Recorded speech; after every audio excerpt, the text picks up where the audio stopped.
Do I remember correctly that the director, was that Michael Curtiz? Yes. Said to you, just sort of play in the middle? Yes, yes. Because you didn't know which man Don't you give too much to one or the other, because they hadn't decided. Ingrid Bergman, the woman the world once saw as the ultimate symbol of pure beauty, intellect, and timeless grace. Yet, behind those clear blue eyes lay an untold secret, powerful enough to shake the foundations of Hollywood. Decades after her passing, a private letter was discovered, and in just a few pages, it overturned everything people believed about this legend. In the note, Bergman recounted the fateful meeting with the man dubbed the Century Fox leading man, from their clandestine nights at the Bel Air Hotel and the anonymous, threatening photos sent to her home, to the heartbreaking moment she had to choose between her fame and her love. Who was this man? And what about him led Ingrid Bergman, the woman who made the world believe in perfection, to whisper with her final breath, "I have always remembered you." In the mid-1940s, as Hollywood was booming post-war, Ingrid Bergman stood at the peak of her career, fresh off an Oscar win for Gaslight, hailed as the Queen of the Screen and the Pride of America. But it was then that a strange invitation arrived, opening a fateful chapter in her life. Alfred Hitchcock, the genius director of Mystery and Obsession, wanted Bergman for a thrilling psychological project titled Spellbound. The film, steered by the notorious producer David O. Selznick, was promoted as the first cinematic experiment in Freudian psychoanalysis, a bold, even radical idea for the era. But when the script was sent, Bergman immediately refused. "The story is too illogical," she stated plainly. "I cannot believe in a love that blossoms just because of a few dreams and a man with amnesia." Selznick was furious, but Hitchcock merely remained silent. A few days later, he met her personally. He didn't beg. He simply looked at her, his gaze sharp enough to read her every thought. "You don't have to believe the story. You just have to make the audience believe the look in your eyes." Bergman smiled softly, shaking her head. "No, I won't do it." Hitchcock only smiled, taking a drag from his cigarette. "I won't try to convince you, but I think you will change your mind after you meet him." One afternoon in early 1944, Bergman reluctantly went to Selznick's studio to try out the new co-star. She fully intended to decline the offer right after the meeting, just to get it over with. Then, the door opened. Gregory Peck walked in. He was tall, with broad, steady shoulders and quiet, gray-blue eyes. Without needing a single word, he offered a smile. "Hello, Swedish lady." In that instant, Ingrid Bergman's world seemed to stop. There was no sound of the director, no rustle of papers, only that gaze, deep, sincere, and holding something she couldn't name. Selznick observed from afar, quietly saying, "You two may try reading the lines." Peck picked up the script, his warm, deep voice resonating. "I don't know who I am, but I know I love you." An electric current shot down Bergman's spine. She bent down, pretending to turn the page, but her hands were trembling. In that very moment, she knew all resistance was futile. The next morning, Bergman picked up the phone and called Hitchcock. "I accept. Let me play the role." Hitchcock replied with a soft chuckle. "I knew it. Freud calls it the subconscious. I call it Gregory Peck." And from that moment on, Spellbound was not just a film. It became the genesis of a real love, one that was beautiful, dangerous, and would haunt them both for the rest of their lives.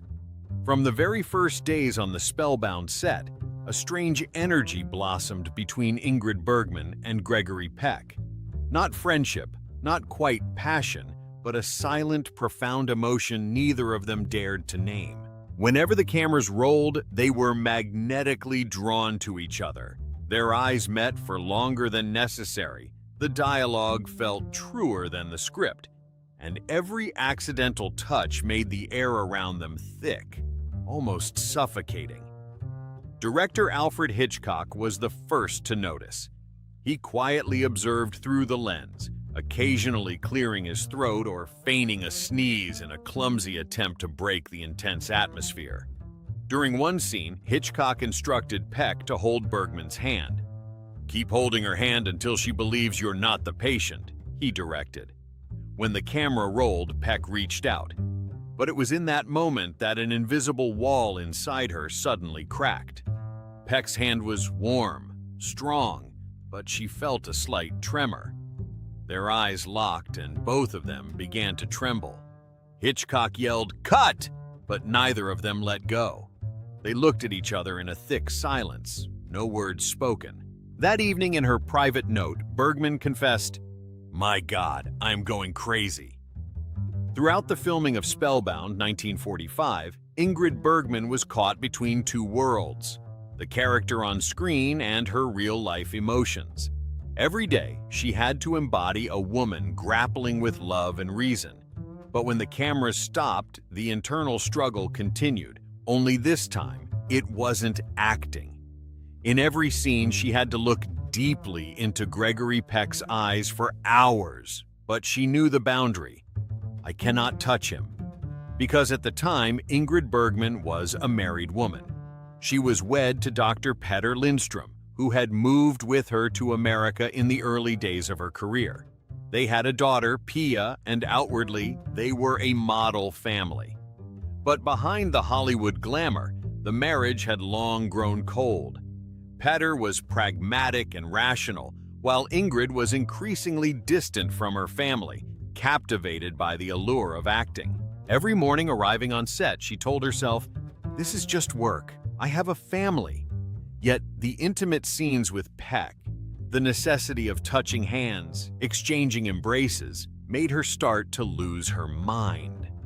One afternoon, while shooting a scene in the sanitarium, where Peck's character collapses into her arms, director Hitchcock whispered, "Hold him longer, Ingrid.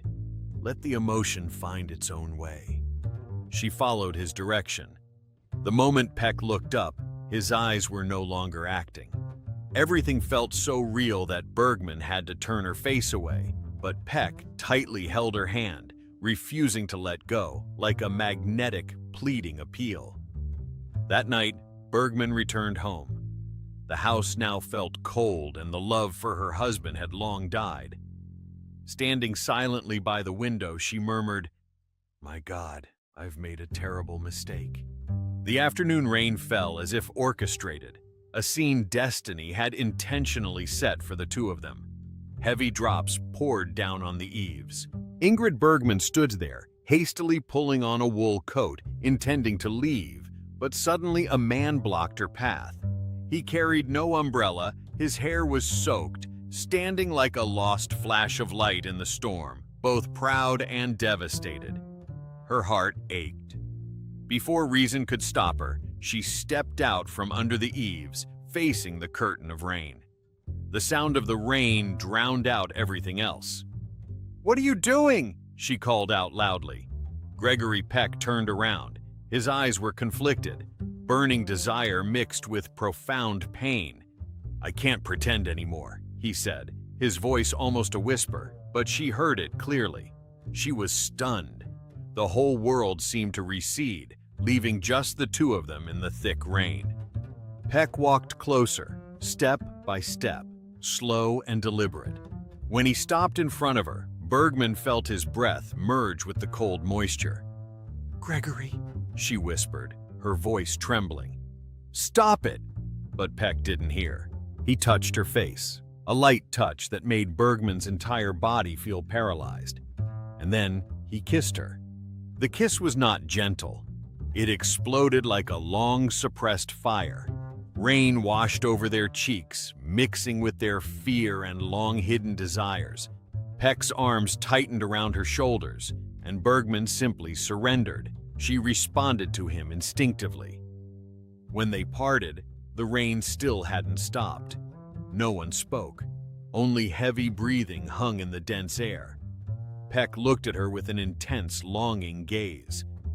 "I know you are married," he whispered. "But my God, I can't hold it in any longer." Bergman closed her eyes. She trembled, choking back a sob. "Gregory, let us just be the characters in this film." From that moment, an inexplicable connection formed between them. Initially just curiosity, it slowly morphed into a dangerous secret that both knew they shouldn't keep, yet couldn't walk away from. Gregory Peck was the one who made the first move. He recognized Bergman's inner turmoil, caught between the image of the perfect family the public adored and the burning heart inside her. One evening, after a late wrap, he sent her a small piece of paper via his assistant, bearing only 3 fateful words: "Hotel Bel Air, 11 o'clock." Ingrid looked at the note, her hand trembling slightly. She knew that if she took this step, there would be no turning back. But when the clock struck 10:50, she still left her house in a dark trench coat, her face hidden beneath a wide-brimmed hat. When she arrived, Peck was waiting, in a third-floor room dimly lit, with the sound of rain outside the window. He carried a bouquet of white lilies, the flower she once said was the only thing that makes me believe in gentleness. As she stepped inside, he said nothing, only presented the flowers, his hand slightly shaking. "You're afraid of being seen," she said. Peck replied, his voice husky, "I'm more afraid of not seeing you." They sat opposite each other, talking about everything. About the scenes, about loneliness, about the fear of living a lie. She spoke of her husband, who couldn't understand why she always stayed awake after every shoot. Peck listened, without judgment, offering only understanding. Then a long silence stretched between them. He stood up, walked closer, and gently placed a hand on her cheek. "I tried to forget you," he murmured. Ingrid closed her eyes. In that moment, everything she had suppressed for months, the guilt, the fear, the desire, burst forth. When she left the hotel, she clutched the white lilies, hiding them beneath her coat. The next day, under Hitchcock's lens, no one noticed anything amiss. But when Peck looked at her during the scene, their eyes were no longer acting. And from then on, bouquets of pure white lilies appeared regularly every morning, accompanied by a single note. "Last night, your scent still lingers." The love between Ingrid Bergman and Gregory Peck flared up like a flame in the dark night. Intense, brilliant, yet heartbreakingly fragile. Because right from the start, both knew it couldn't last forever. Their clandestine meetings in the hotel room became an absolute sanctuary for 2 repressed souls. Every time the door closed, the outside world vanished. They were no longer movie stars, no longer public icons, but just 2 people seeking warmth in their loneliness. Peck loved her with the passion of a young man, infatuated, honest, and willing to risk everything. He wrote her short letters, often just a few scribbled lines. "Every time I leave you, I feel empty, like losing the sun." Ingrid, with the heart of a married woman, felt both absolute happiness and terror. Each time Peck squeezed her hand, she felt she was truly alive, but also betraying the life and responsibility she had built. Every time she returned home, Ingrid felt she was stepping into a frigid world. Peter Lindstrom, the husband she once believed would be her safe haven, now felt utterly distant. He still read the newspaper every evening, occasionally looking up and smiling when she walked in. A composed smile, but something about it unsettled her. She always tried to hide her eyes, avoiding letting him see the conflict within her. But it was the way he smiled that made Ingrid start to fear. Gregory Peck. Is he easy to work with?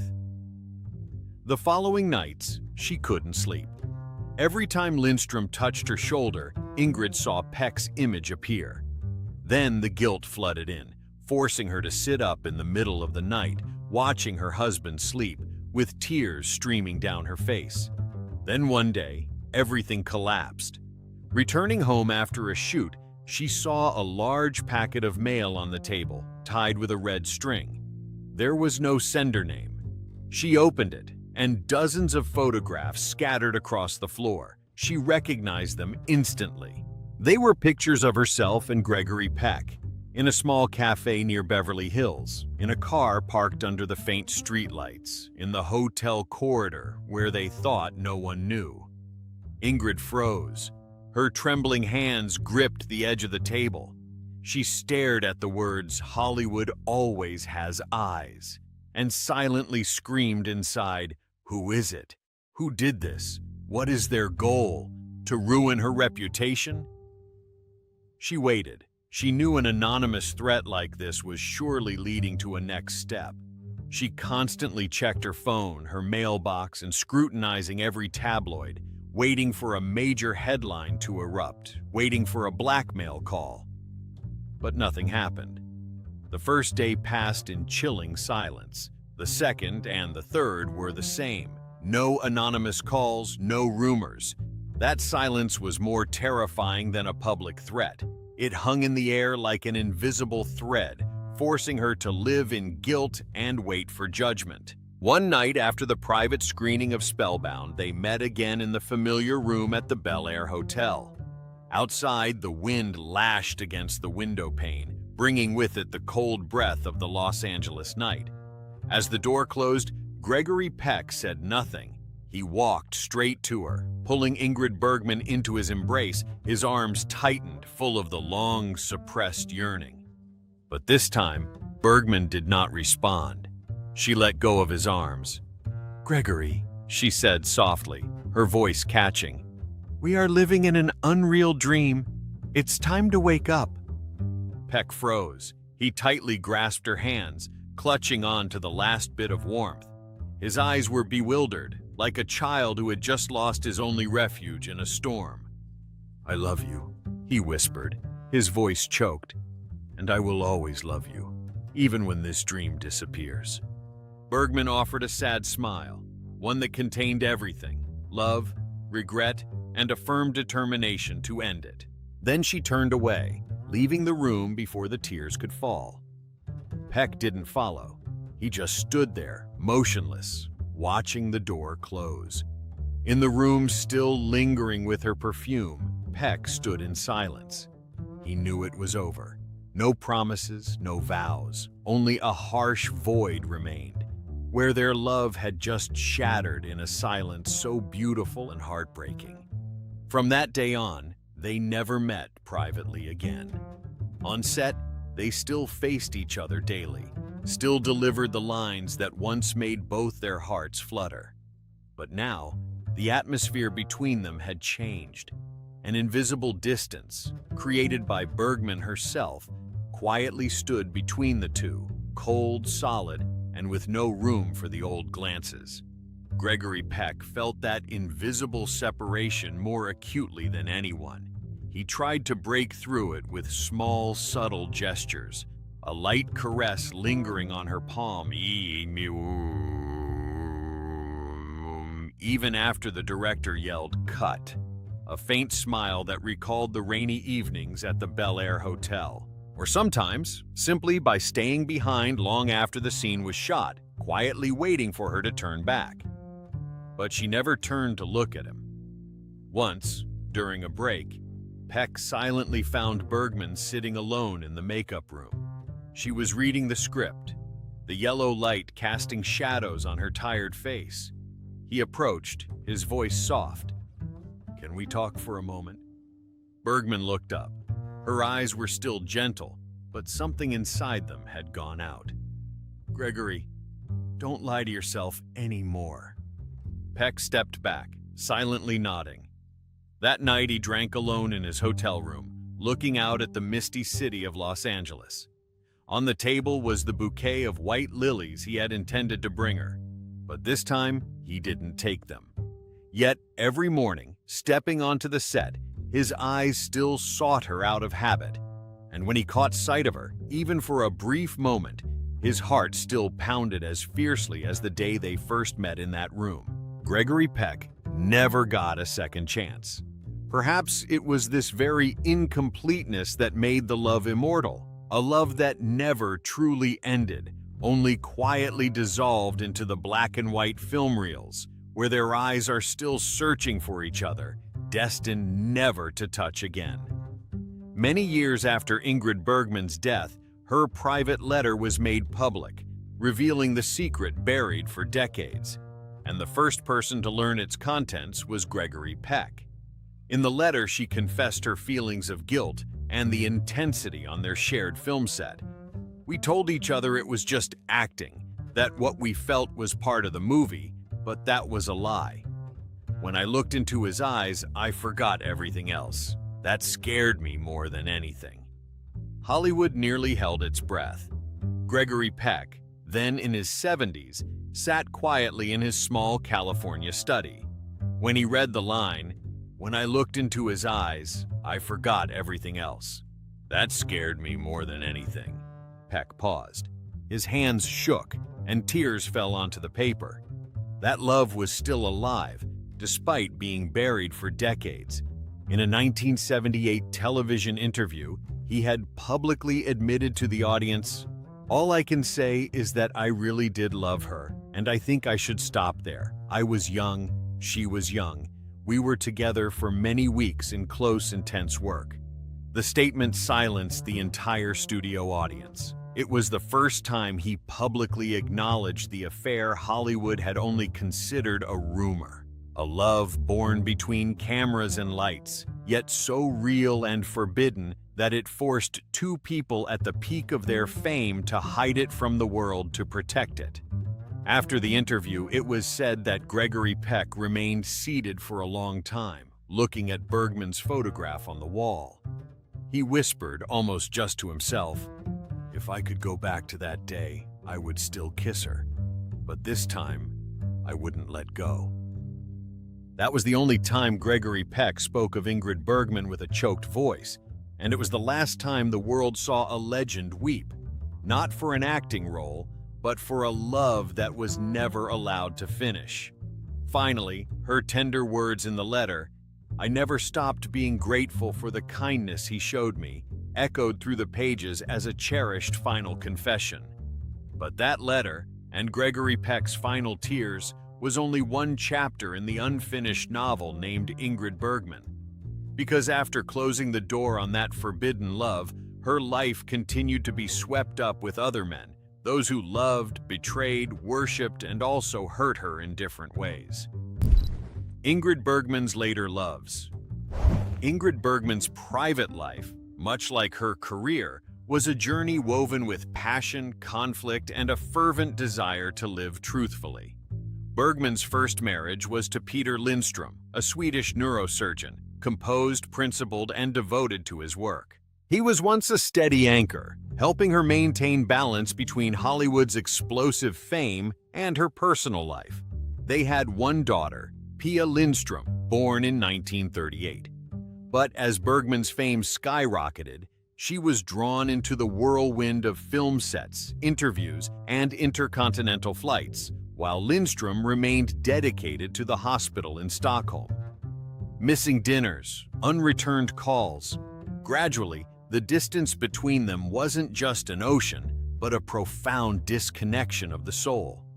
The relationship quietly disintegrated, and they formally divorced in 1950. It was during this period that fate led Bergman to Roberto Rossellini, the Italian director, cinematic revolutionary, and the only man strong enough to make her break every social convention.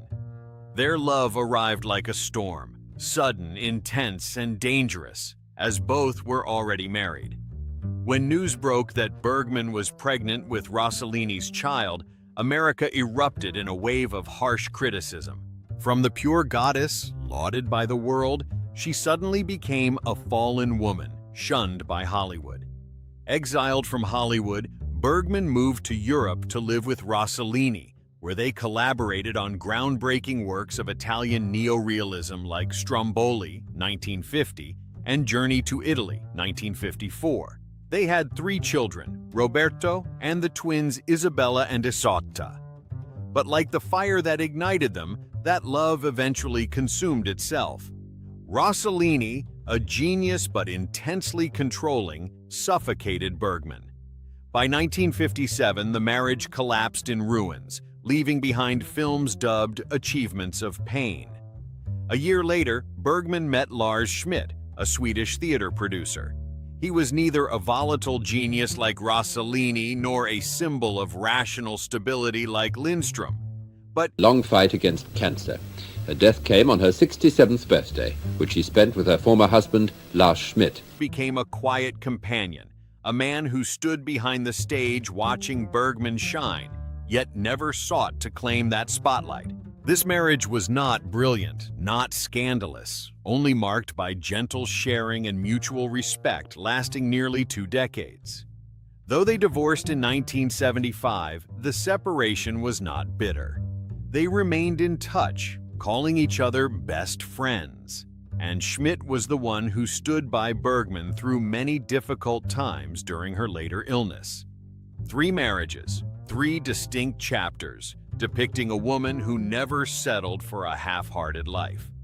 From the safety of Lindström to the storm of Rossellini, then the tranquility with Schmidt, Ingrid Bergman navigated every form of love as if navigating her roles, full of passion, authenticity, and never repeating herself. But despite going through 3 marriages, 3 types of love, and countless iconic roles, Ingrid Bergman could not escape the final role destiny had written for her, the role of a woman quietly preparing for her final curtain call. Because when the stage lights dimmed and the applause faded, what remained in her life was not fame or the Oscar statue, but a whisper that waited nearly 40 years to be spoken. And everything, the love, the guilt, the loneliness, and even the last light in her eyes, converged on Ingrid Bergman's fateful night.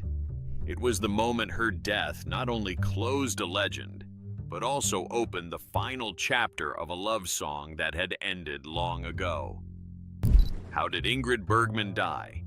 Died in London after a long fight against cancer.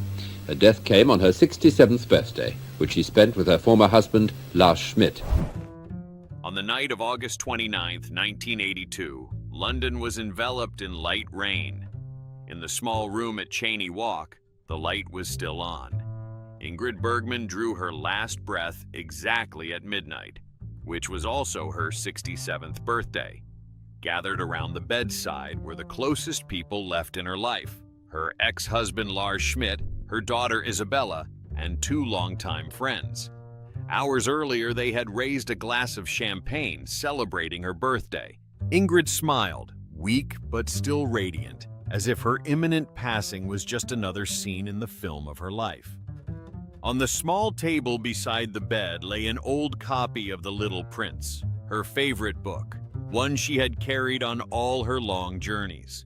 The book was open near the final page where the words read, "What is essential is invisible to the eye." As the clock struck midnight, Ingrid's breathing softly stopped. Lars Schmidt tightly held her hand, the hand that had once trembled holding an Oscar statuette, and had also touched the men she passionately loved, both in real life and on screen.